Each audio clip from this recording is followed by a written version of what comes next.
to another edition of your BodySlam.net NXT 2.0 post show. As always, this beautiful face is the Jameus. I am joined by my man, Big Daddy Throwback, Patrick, and today we have a very special guest. I drink tea, Patrick does not, but we all three watch a bunch of people in tights. Ladies and gentlemen, we're joined with Andrew Moore of Body Sam's Tea and Tights podcast. One of my favorite people to work with, one of our favorite content creators here at Body Sam. Of course, everybody on our platform is our favorite because they're all great. Andy, how you doing, man?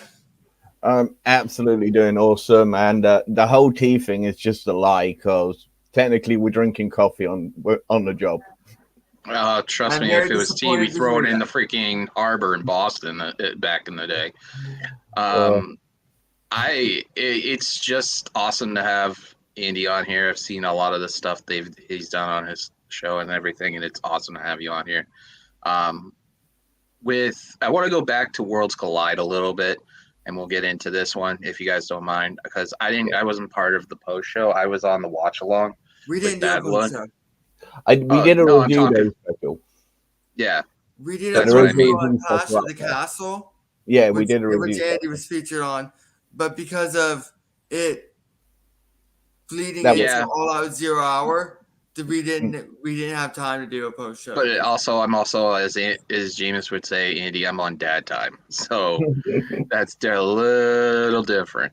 But I wanted to touch back on it because I thought Worlds Collide was a higher version of Takeover. If you had to look at the black and gold and compare it, it'd probably be somewhere in the range of the beginnings of the original Takeovers. Did you guys agree with that? Like the first black and gold Takeover, Worlds Collide seemed to have that feel of an old school NXT Takeover overall. I like the intro to Worlds Collide. It really did a good job paying homage to NXT's history and its background. The NXT Worlds Collide is funny because Mark, one of our news writers, asked in the work chat today, was NXT Worlds Collide any good? This may have been yesterday. Time is a construct, and right now, my brain's under a lot of construction, so I don't remember if it's Mysterio, but he asked if it was any good, and I'm like, it was very good, and Andy was like, it was not good. Yeah, I only rated the show like 2.5 sugars, which is our star rating system. How many sugars in your tea? But Really? but I think it came from a dissatisfied British guy who felt like NXT UK got buried hard, and it was disappointing to see. But we get a bunch of side plate checks now. Yes, boy. Yes, boy, yes. That was the only decent thing about the whole thing, because Pretty Deadly are an amazing tag team, and they so deserve to be champions. They are on the upper echelon of tag teams out there. They should be going up against the Bucks and the FDRs in matches, not being wasted on NXT at the moment. But I did love the twins. Sorry, what? The Creeds. Creeds, yeah. Julius and Brutus. Very, very Julius Creed's a impressed with star. those guys. Both of them could be stars. They are absolutely phenomenal. I've always loved traditional amateur wrestlers in wrestling, and man, they fit the bill hard. But Brutus has been watching his Primate tapes. Well, I mean, for me, it was more so about the overall thing. I think the first match, I hate to say this, this is probably a top 20 match in itself if they do the rating system at the end of the year, just because of how good it is. You start off with Hayes and Ricochet, they're going to end up bringing it back next week, and I'm excited for that. If the universe picks it just right for that 1 year show that they have going, I will be hyped up to see that. And if there's a stipulation of Trick Williams not being at ringside, we're going to have a gem on our hands. That's going to be a really good show, a good match right there, because me and Bad Blood thought that was a 5-star match right there. Mellow Since is phenomenal. you mentioned it, we'll go ahead and get the news out of the way. next week, NXT 2.0 is sort of like a taboo Tuesday. You get to pick the opponents of Sam Stoker and Lewis How. Wait, no, you don't get to pick the opponents. You get to pick the stipulation of the match between the Creed brothers and Sam Stoker and Lewis Howley, Pretty Dudley. You get to pick the opponent of Carmelo Hayes. I assume you get to pick the partner of Cameron, maybe. Yeah, They didn't quite make maybe. that. partner again, Trevor Lee. Cameron Grimes. Okay, yeah, Trevor Lee. So you get to pick the mystery partner of Cameron Grimes. Lot of action going down. I'm not quite sure when voting starts. I did not pick that up when they mentioned on commentary. Yeah, keep an eye on the socials. So be sure to vote. That'll be fun. I've always loved the concept of Taboo Tuesday. I think in a more social friendly environment, considering when they were doing Taboo Tuesday in 2005, social media was non-existent. Facebook was just getting started. MySpace was the only thing around. Now you have it's the way of the world and how the world runs. So you could do so much more with that concept now that I'm surprised they didn't bring it back sooner. But it's cool that on some level they're kind of leaning back into that. It's also interesting because it gives everybody the option of picking certain things that everybody does want to see. The best part is that with that Hayes Ricochet match is that even, and I thought of this afterwards and I didn't mention that on the stream, is that if they decide to do what they did with Ziggler and Breaker and do a match on the main roster just for the North American Championship, let's say Hunter sees money out of it and decides, why don't we put an NXT match up on Extreme Rules and have them do like an extreme match or something like that? Can you picture Hayes and Ricochet with Trick Williams outside doing an Extreme Rules match? Like, how insane that would be, how good that would be. It'd be crazy, but it would be like very athletic like they have been and stuff like that. But I'm all in for that. I mean, the only match I thought was really rough was that tag match. And that was like, that elimination tag match was like, oof. It quickly broke down. I don't think any of the people who got eliminated at times, pinned or whatever, wherever the legal people.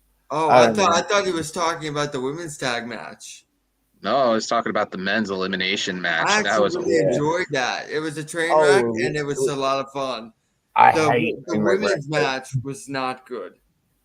That tag match was awful. The Nikki Cross Piper Niven match. Yeah.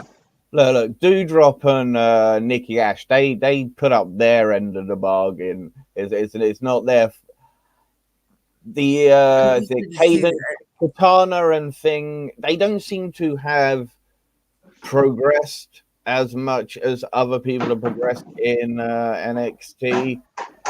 From the last time I saw them in NXT to the time I saw them on Worlds Collide, I just feel like they haven't really progressed that well, and it was all about Doudrop and Nikki in that match. I'll add to your point is that you said that they don't seem like to progress. There's one person that was in NXT who has a main roster, and now she has a tag title, and that's Aaliyah, and she definitely has not progressed as much as she should, and yet they give her a title belt. I mean, well, they got the Chance and Carter, right? For my money, I think that was when they did the trigger for that title belt, and we've talked about it on here. I think they did it because of the fact that it was them appreciating, the people who make the decisions, appreciating how hard of work they've done to help build that division up on that side of the card. So eventually you're going to have to pay them off somehow to show your appreciation, even though you can keep verbally telling them that in words. Sometimes you need that little, pat on the back, other means to show it. And this is them getting a fair share as a run on it. But I mean, that match too they're going to end up running it back, and it's going to be a triple threat at the next show with, Toxic Attraction, which Jameis said a few weeks, because this is also going to help them move on afterwards. JCJ and JG Dolan and go to the main roster eventually because of the whole SmackDown thing. And it's going to give the chance to have somebody step up against Mandy, which I'm kind of sad Mika Satomura lost. I thought the final boss should have won, but I that's thought that was B Priestess to win. Oh, And I so was stunned Mandy's when defense. Mandy won. She's improved immensely since the last time I actually saw her competing. She has gone up levels, but that match again, it was all about Blair Davenport and Mako setting the pace, controlling the match. I don't think Mandy Rose was ever as bad as people thought. She always worked physical. Might have been, yeah. I think the issue is they always on the main roster. She was hitting an attack team with, and I love Sonya Deville. Sonya Deville's not the best worker in the world to begin with, so she had to carry a tag team, and I don't think she's that level. But B, Mandy Rose works best when Mandy Rose works as a hoss. That's always been the case. When she was on Raw and she was working with Asuka, she's not going to work. Like Asuka's top echelon, top 5 women's wrestler in the world, and Mandy Rose isn't. So I think the issue is they always had her work to her weaknesses versus work to her strengths. And in NXT, they've allowed her to work to her strengths, which shows the growth more. Yeah. But also it helps with Miko being in that match, in that triple threat match. I'm also wearing a Mandy Rose main roster shirt. So as you can tell, I've been a Mandy Rose fan for a very long time. It gives them, the rubs from Miko, who's a living legend in this industry, and saying she's worth it. Kind of like what happened tonight. You had tonight, the match between Roxy and her was really good, and it was an awesome way. That transition into the cross armbreaker, I've never seen before. Yeah, that was awesome. On Mako's, or because there was a couple. When she got the arm lock, she went for the one swing kick, but Roxy ducked it. So she just went straight into it, like so fluid. No wasted movement, very fluid. Ooh, that's good stuff. Roxy hit this amazing, what was it, head scissors into like a schoolboy or something. I thought that was absolutely fantastic as well on Roxy's side. Yeah, Roxy's really good. It's awesome that she got to work with Mika Satomura. I have so nervous in that match. Part of me has have a feeling that they're going to ask Mako to, now that she's over here from the UK for the time being, to do more with the PC people to get them ready faster because of all these call-ups left and right happening. And they set up the match with Elena Black tonight too.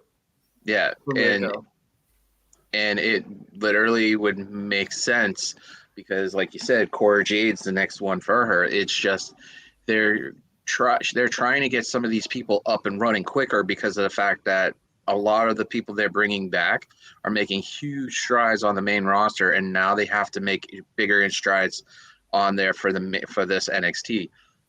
We're already at year 1 coming up, so let's see what year 2 brings. But I'm looking forward to seeing what they do next. But this match was phenomenal in my mind. Like, just the transitions back and forth, the conversations in between, you could see like how excited both of them were to work with each other. Instead of just someone going into it, we just felt like it was stagnant. I think this is like, compared to the Go Home show, which was good, this was a one step higher right after Worlds Collide, because a lot of the specialty shows, and you might agree with this, Andy, is that the Halloween one they did last year and some of the other stuff, they would go into a really great show. Let's say like Worlds Collide's killed it, and then all of a sudden a thud, like dead thud. And that's, and as somebody who would be a casual fan, it gets you because you're so hyped after seeing this great show and you're wondering what's going to happen next, and all of a sudden, nothing. This show did a decent job of unburying NXT UK, if you like. They actually got the shovels back out and started digging them back up. You had most of the NXT UK guys actually go over, bar that beginning where Bron Breakker absolutely destroyed Dallas by himself, after Tyler Bate had been taken out, and Tyler Bate had to take all the heat so Breakker could get the hot tag, but they still gave Bate the pin at the end. So, as I say, it was kind of like a bit of redemption for NXT UK on this show. And so that's, yeah, I think it's really done well to come off the back of Worlds Collide and keep people relevant.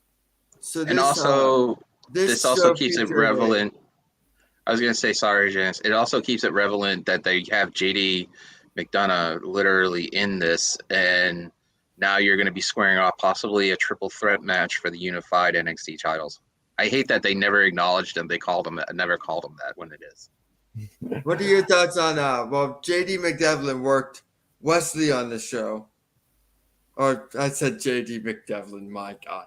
JD McDonough. So Jordan Devlin, what are your thoughts on the Jordan Devlin name? Well, they just went to Jordan Devlin and said, your name's not Irish enough. What's the most Irish name we can find in an Irish book? McDonough. Whoever is in the naming department should be fired. That is a direct quote by my fiance, who loves Jordan Devlin. So, You know what, though? she had a lot to say about the name. I might, if she wants to give the rant, give the camera to her. So I don't mind this name change specifically.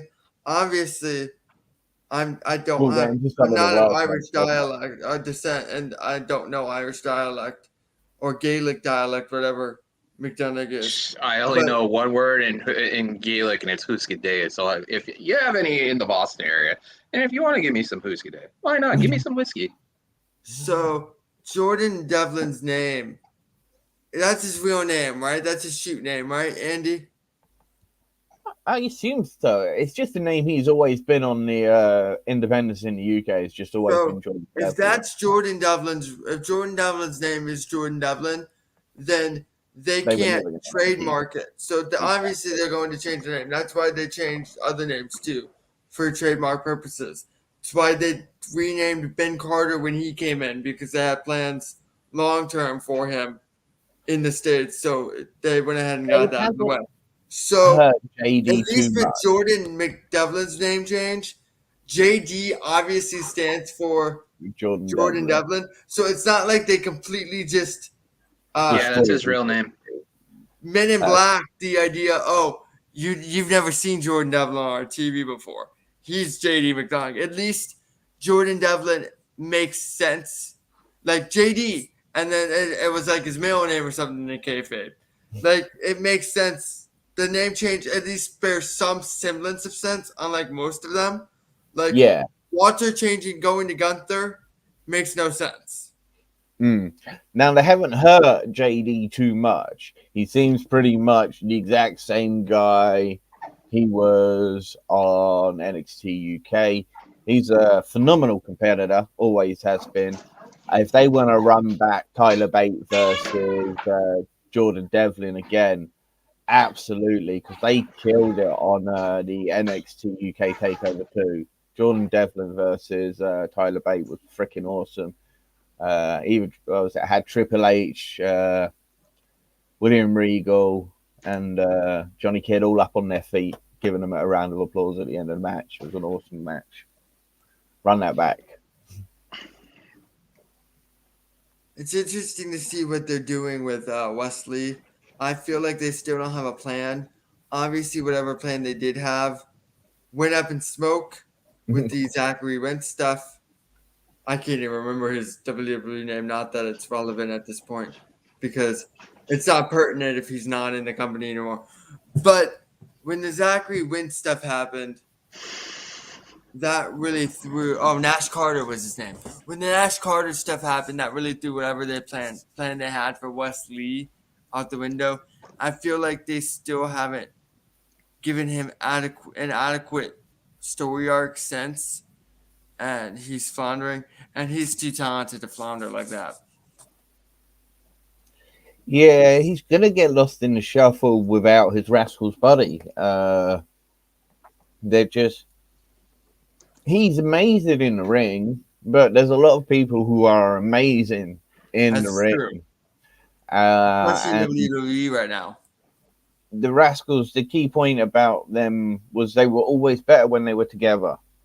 Even Even Trey Miguel, who's absolutely amazing, even he wanted to just get back to tagging Wentz. So yeah, it's going to be difficult for him to find footing without his partners. So it'll be interesting to see where he goes from here. But if they don't give him a character and they don't give him a storyline, he's never going to find his footing, and that's not necessarily his fault. Mm. I mean, but what were they before? The high guys who worship Matt Riddle. It's true. It's not You know, exactly why the not most with that? adequate story in the world. Yeah, just I'll even throw a thing because you just mentioned Matt Riddle. I mean, yeah, I could see West getting thrown up there and being up there as like, you know, you mentioned Riddle following being, Riddle about. you know, yeah, like helping him out, just be like all excited about it, kind of like the Road Dogg kind of deal where he's like all excited about it, and eventually when they get him all squared away and they create like this main roster setting up like Bad Blood would say is gang warfare right now. You might as well have Riddle and West and another person go at it, and then there you go. But main roster material, we'll see. Great in the ring. Andy's on a big Matt Riddle high right now after this weekend. There's literally no reason for him to be in NXT right now. He is more than capable of being a solo star on the main roster. As you say, being a lackey, well, maybe not a lackey, but running up to Riddle and when Riddle kind of shooing him away a little bit, you could do something interesting with that type of storyline, I guess. You could turn him into like what Riddle was with Orton for a little while. Orton was trying to push him away, and then all of a sudden it just happened organically. It's the same thing with West. It's like just the only difference is they're acknowledging that NXT does exist, especially with the freaking comments last night on Raw from Johnny Gargano, that it literally is prevalent that you could have Wes up there and just, you know, annoy the hell out of Riddle, say, hey, we did this before. There was 3 of us, but now it could just be us now. And it just, you know, that's an idea they could throw out there. But Wes is just a phenomenal athlete overall. And, you know, he's got a good heart when it comes to what he does and he loves, and it shows. Definitely. So the next match on the card, speaking of main roster, folks, Ricochet. It's evident that Ricochet in NXT was not a one-off. Ricochet wrestled Trick Williams tonight. No, they're going to do exactly what I called for, and it makes perfect sense. I've told Jameis this, and I want Andy's take. They're going to take Riddle. Yeah, Riddle. We were just talking about that. Ricochet. They're going to do freaking beginnings with ours. They're going to take Ricochet, and they're going to give him the North American Championship very soon, because that was giving people a taste at Worlds Collide what they can be. Just picture what it will be. That was like the entree. Picture the main course when they have like a 30 to 40 minute match, because that's how good cardio studs they are. To have them go that far without anybody coming in or interrupting is just insane. And I think, honestly, they're going to give the title to Ricochet for a short term to get it off Hayes. We're getting closer and closer. And as Jameson said, what's happening in November, Jameson? It's going to be a great time around here. So I wouldn't be used weekend in Boston, Massachusetts. Yes. If you haven't guessed, Jameis hates Boston. He only likes one person in Boston, but he hates it. Hold on. So there's got to be at least some sports after the end of September in Boston. Yeah, there's Patriots football, which, by the way, thank you for the turnaround on that. Tom Brady. Yeah, well, you know, I'll be returning with the Mac right there. But it's just did one stopover in Boston, and all I remember is it was not particularly warm. It gets cold. It really is. It's like 68 degrees. I have my windows open in my house. But it's just, it makes sense because you're going to have to transition Breaker to the main roster at some point. Who do you have? It's a solid choice, 100% solid choice for the NXT title.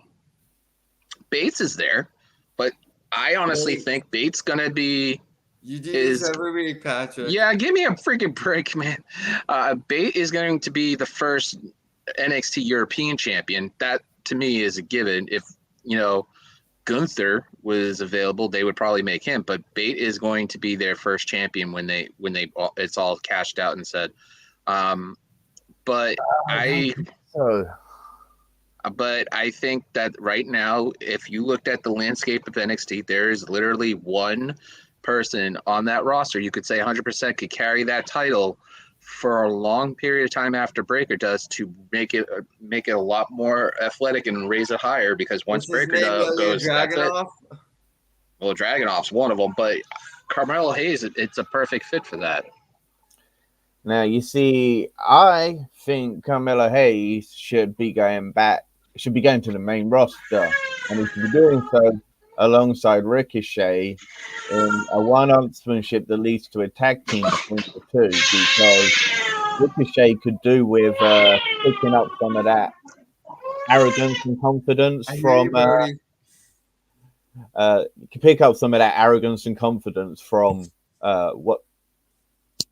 From Carmelo Hayes, because Hayes has got the it factor. I think Ricochet could team with him, maybe just pick some of that up. They would be amazing together. I don't know if I'm not. You've talked to me enough to know I don't like makeshift tag teams. So as long as it's not a long-term thing, maybe. Maybe. But But I think Bate will be the next NXT champion, because I think Ilya Dragunov will take over the role of being the first NXT European champion when he gets back. I do too. If not, there are some You know guys who I over want in to be the Europe first who I NXT Europe? could see there.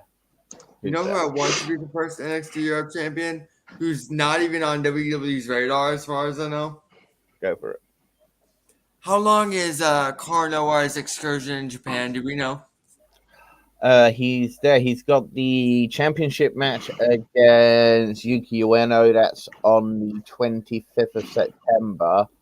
He must be coming back to the UK in October.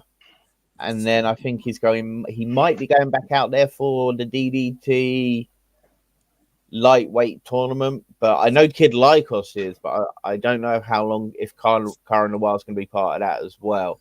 But he could be available theoretically next year for NXT Europe. Yeah, he could theoretically, but That's who I'd put. That's who I'd build the brand around. Guys, Jurgen Simmons, Dutch guy, 6 foot, whatever. He's 30 years old now. Absolute solid guy. Could be an amazing first European champion. Tristan Archer, despite being on the elder side at 38 right now, is the current WXW Germany champion. He's the Hungarian champion. He's literally winning every tournament in Europe right now. He's killing it with so many great matches, especially against Jonathan Gresham and Axel Tischer recently. He would be a great first champion. He was on the NXT Europe UK for a little while, but they just jobbed him out.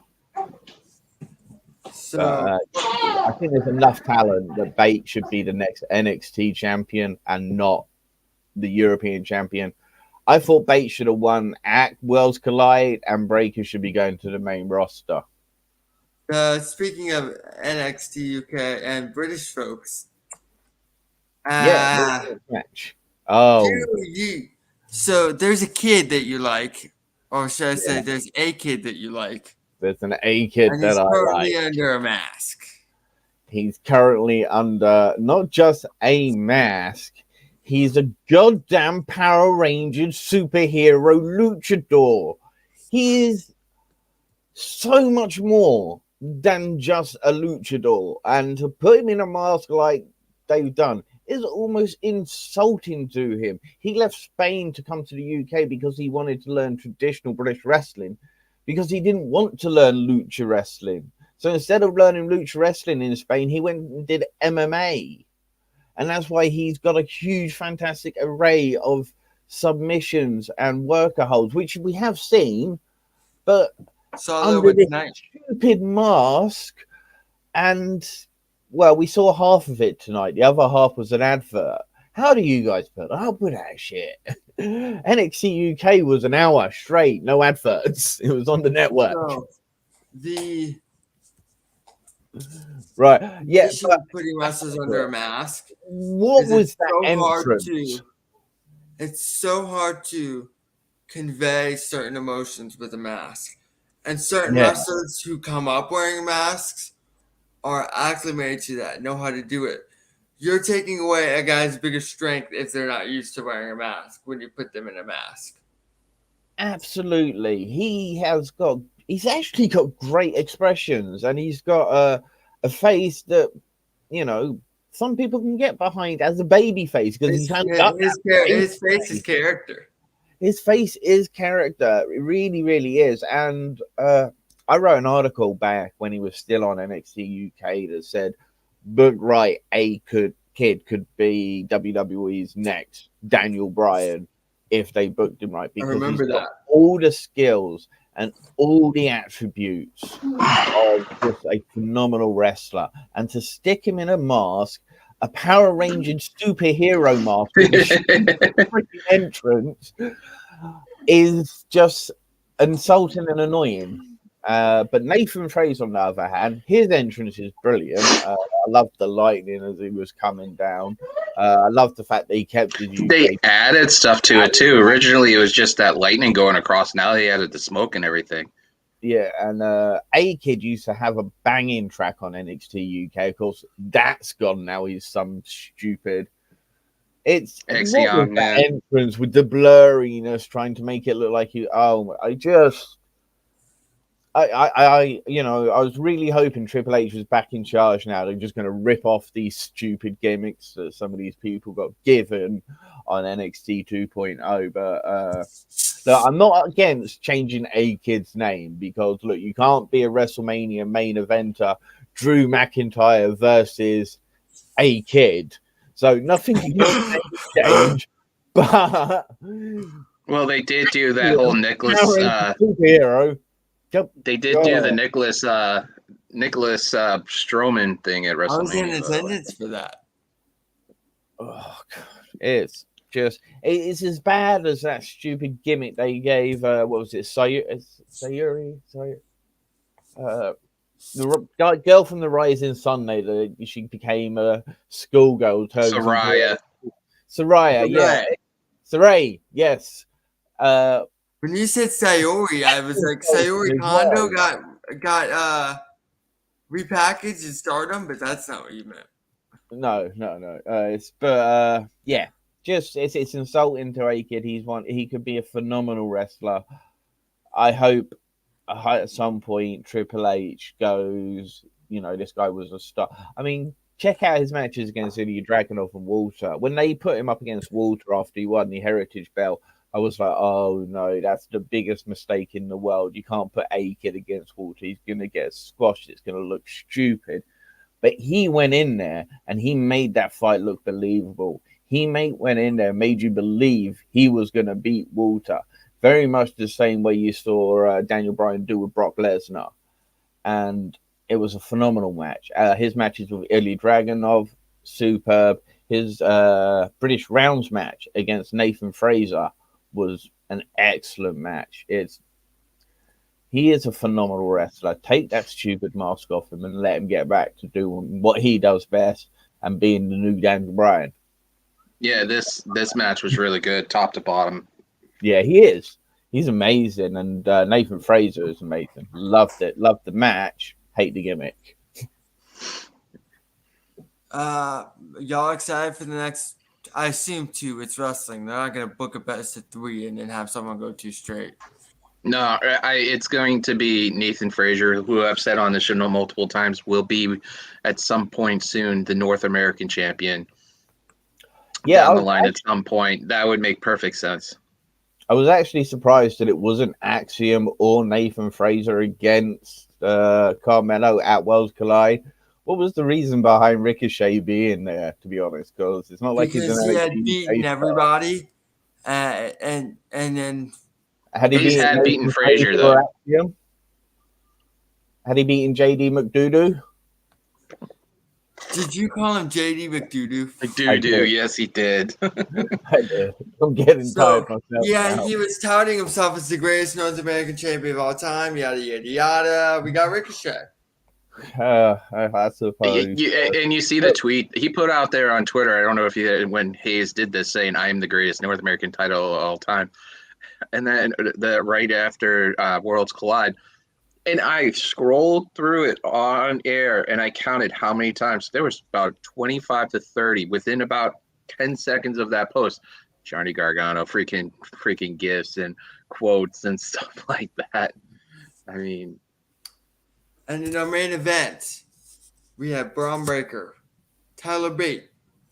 Yes, I said bait because it's bait, not bait. yeah. This isn't some show with Vera Farmiga. It's bait. Braun Breaker and Tyler Bate versus Gallus. The team with the most banging theme music in WWE today. What are y'all's thoughts? It was very physical. It was a really good match. I mean, it put all four people that had participated in this match, Breaker being the champion, Bate is the former UK champion. You knew you were going to get high quality out of both of them. Dude, Breaker's so explosive. I know I've criticized him a lot on the show. Oh, he's the last two shows.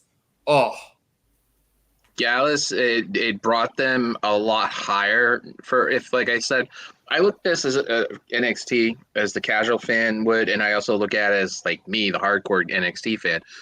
But if somebody wanted to see this match and you wanted to show them who was just watching and flipping the channel, this would be a match you would do that at. And it brought Gallus into a higher pedigree. I think they should have been the last two in that tag match for the at Worlds Collide.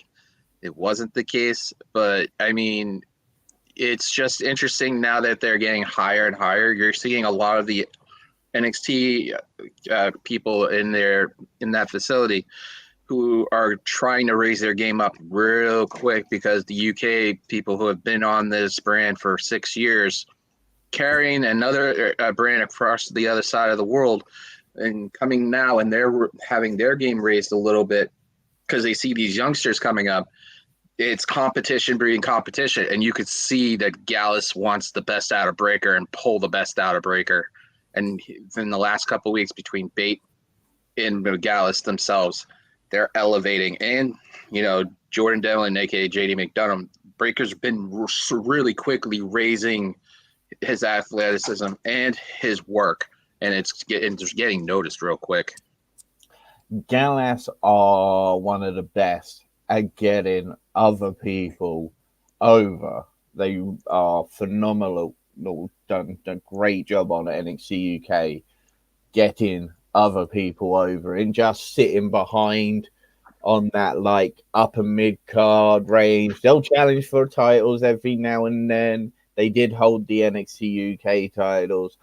I don't think you'll see them win any titles on NXT. I don't particularly think they'll go on to the main brand, maybe for a short run, but I don't think they'll have a massive, hugely successful run.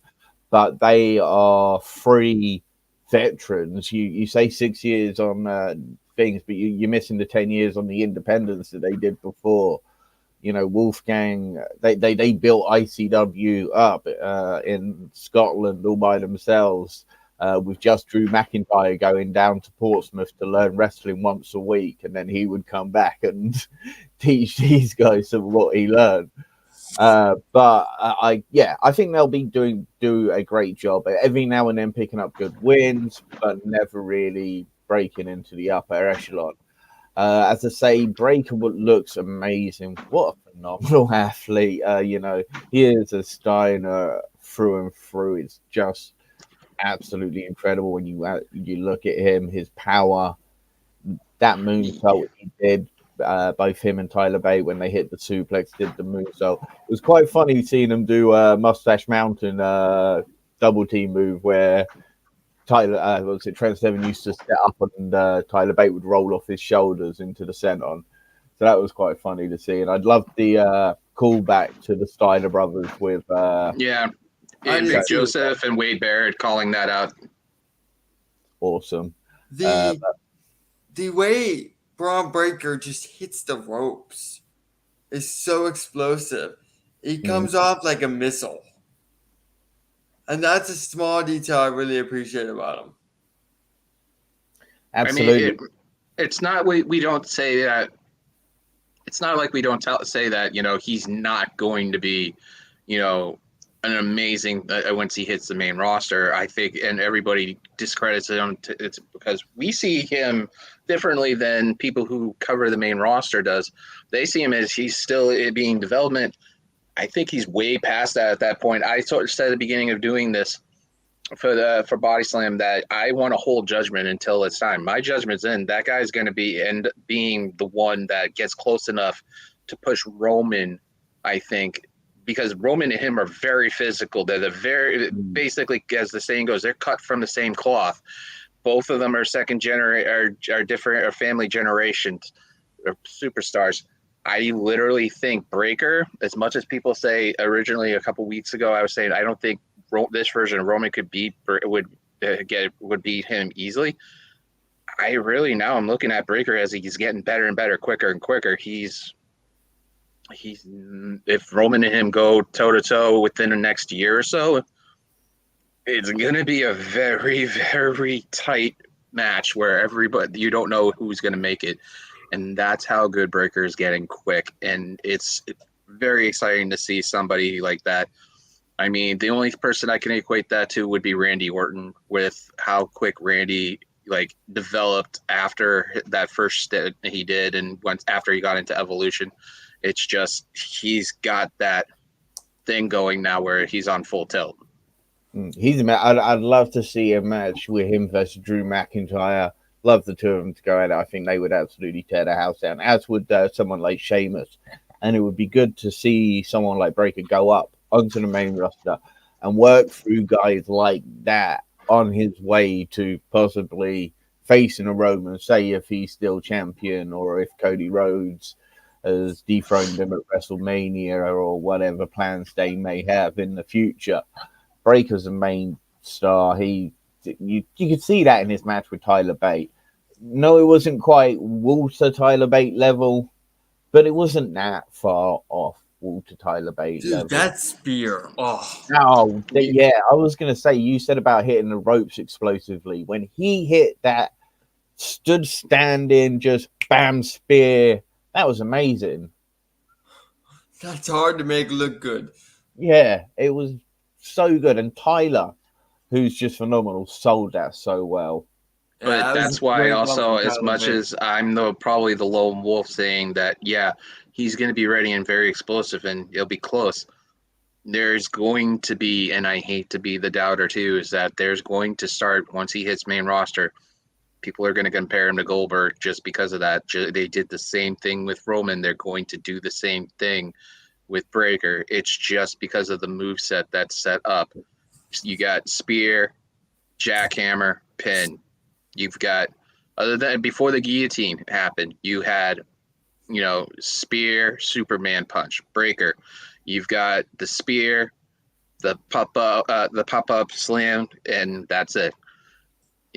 Could you imagine for him, sorry to interrupt, but can you imagine if Cody Rhodes beats Roman Reigns WrestleMania, and the very next night on Raw, he gets absolutely demolished by Braun Steiner, because they'll introduce him as a Steiner to really get a Steiner Rose thing, and there you go. You've got the ultimate heel set, ready to go.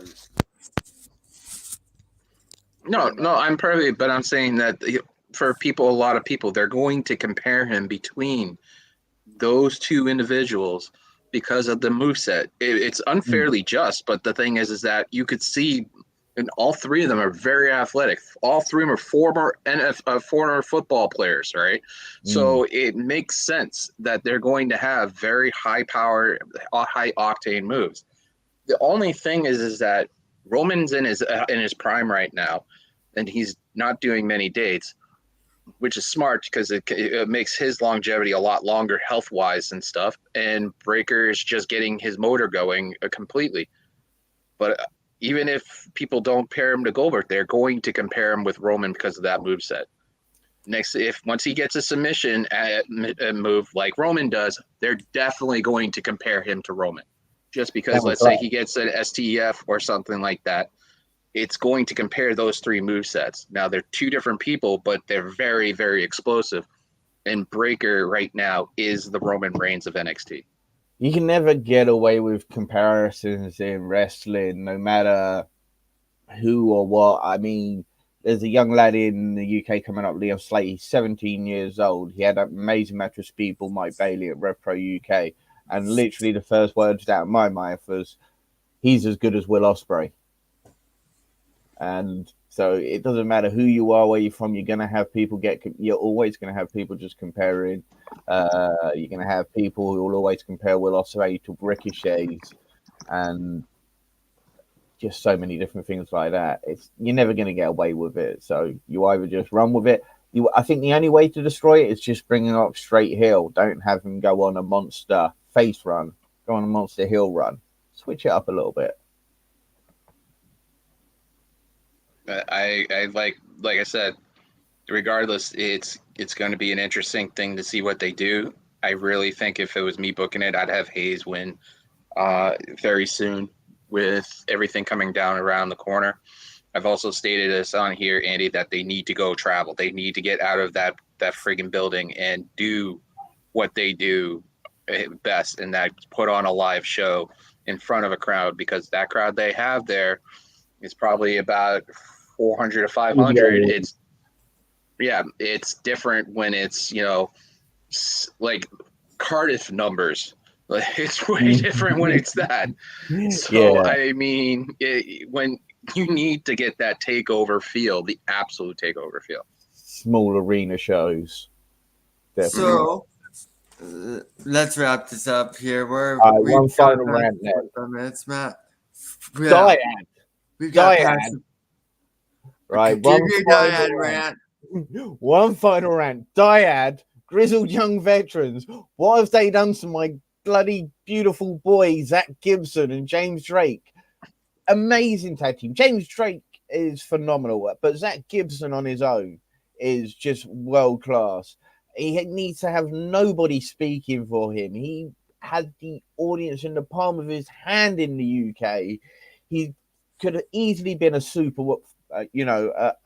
assumed world champion, but they've absolutely destroyed them and taken away everything that made them so great. And it's there we go. Dyad ran over.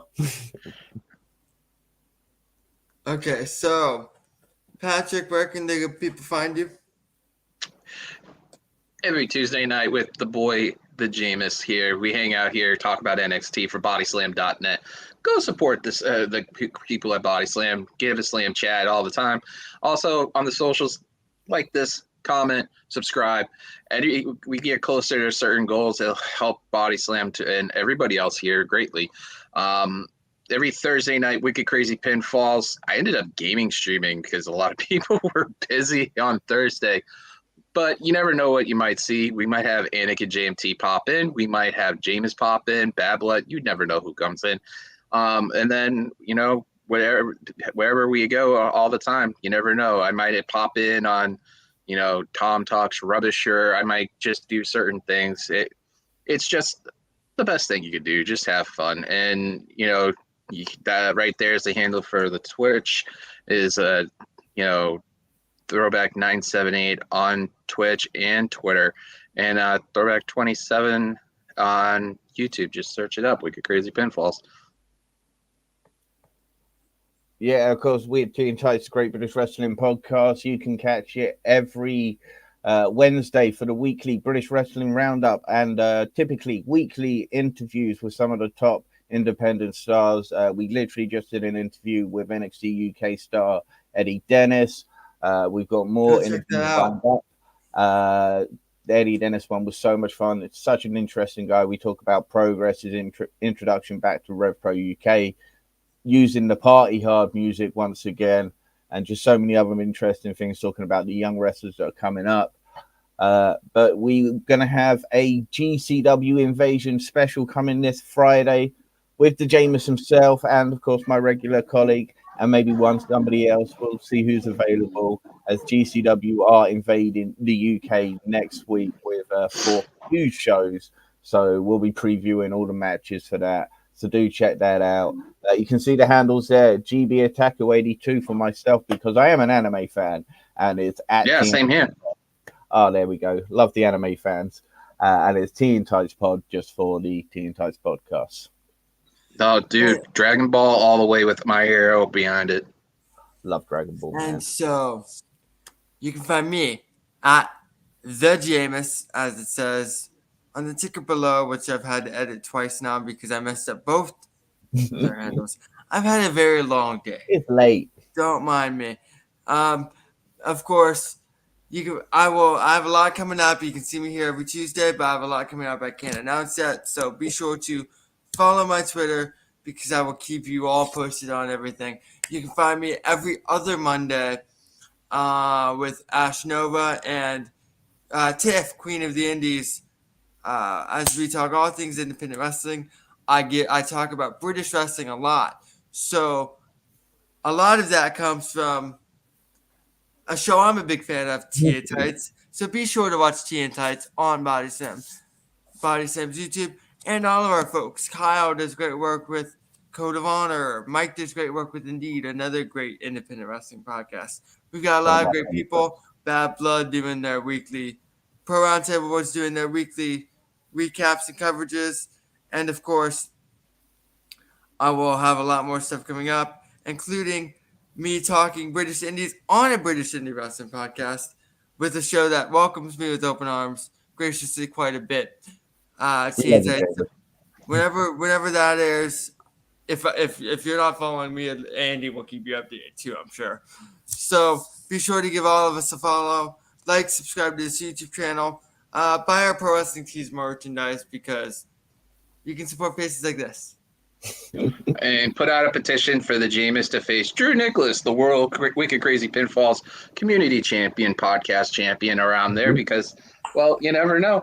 He might pop up and challenge him. If Drew can't draw big money without me, then maybe he should look in the mirror and decide this isn't for me. That is the champion's choice to decide. But we'll figure that out very soon because Drew is coming up on his obligation for having to have a match. You know who does some good deeds? Drew. You know who does some good deeds? The Jameis. You know who does some good deeds? And GB Otaku 82 of Teen Tights. You know who could do a great deed? Why don't you tell the good folks, Patrick? Do a good deed. Pay it forward. Andy, I just had a son. He'll be 7 weeks old on Friday. Brody, I love you. Uncle Jameis is going to end up teaching you how to hit a baseball one day. Watch. I'm no Paul Goldschmidt.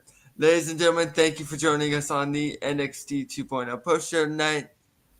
Have a wonderful rest of your night wherever you may be.